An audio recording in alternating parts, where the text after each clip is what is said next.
Hey guys, again back to my YouTube channel. আজিৰ ভিডিঅ'টো অলপ বেলেগ ধৰণৰ হ'ব কাৰণ আমি গৈ আছো মন্দিৰ আৰু লগতে মই আজি লগাম নতুন জোতা।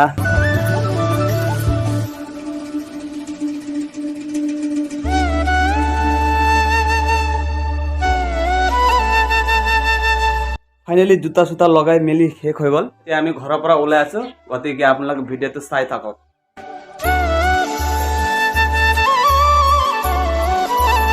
আজি মন্দিৰটো মই আৰু মোৰ বাইদেউ আহিছে মানে মন্দিৰটো আগৰ পৰা আহিম বুলি কৈ আছিলে, কিন্তু সময়ে মানে টাইমটো এডজাষ্ট কৰিব পৰা নাছিলে। সেইকাৰণে আজি হঠাতে টাইমটো জুৰি গ'ল, সেইকাৰণে দুজন আহিলোঁ।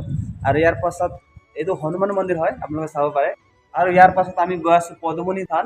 তাৰপিছত আমি তাত দি পূজা চূজা কৰি ল'ম, তাৰপিছত আমি ঘৰত যাম। মানে আপোনালোকে চাব পাৰে ইমান ধুনীয়া ভিউ আছে মানে হনুমান মন্দিৰত।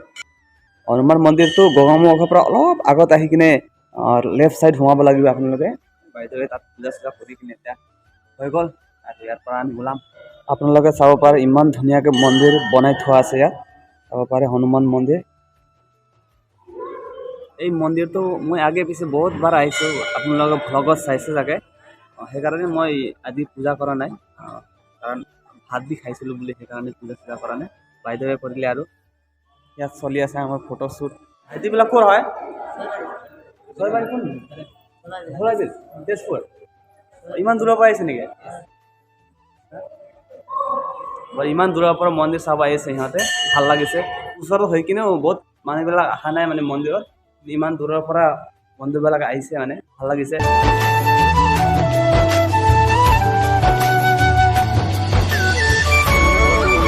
এই হেলমেটটো ইয়াত থোৱা আছিলে, মই এতিয়া ইয়াৰ পৰা গুচি যাম বুলি মানে আমাৰ বাইদেউ বি গুচি গ'ল থাকে, ক'ত আছে জানো। ফাইনেলি আমাৰ পূজা কৰা বি হৈ গ'ল ইয়াত, শেষ হৈ গ'ল। এতিয়া আমি গৈ আছোঁ পদুমণি থান আৰু তাত পূজা কৰিম আমি। এতিয়া আকৌ আহি পালোঁ আমি পদুমণি থান। হনুমান মন্দিৰৰ পৰা আকৌ আহিলোঁ আমি ইয়াত পূজা কৰিবৰ কাৰণে। তেতিয়াহ'লে আপোনালোকে চাব পাৰে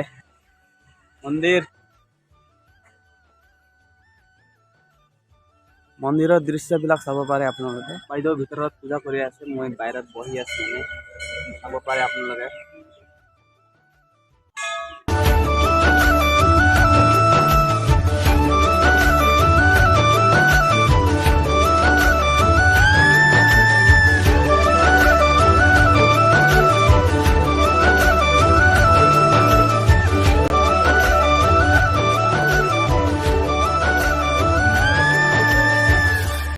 ধূপ চাকি জ্বলোৱা ঘৰলৈ, এইটো ধূপ চাকি জ্বলোৱা ঘৰ হয় মানে, সেইকাৰণে দেখাই দিছে মানে সিহঁতে। ফাইনেলি আমাৰ পূজা কৰা হৈ গ'ল। এতিয়া আমি ওলাই আছোঁ ঘৰত, চাব পাৰে আপোনালোকে। ৰাস্তাত আছোঁ মই।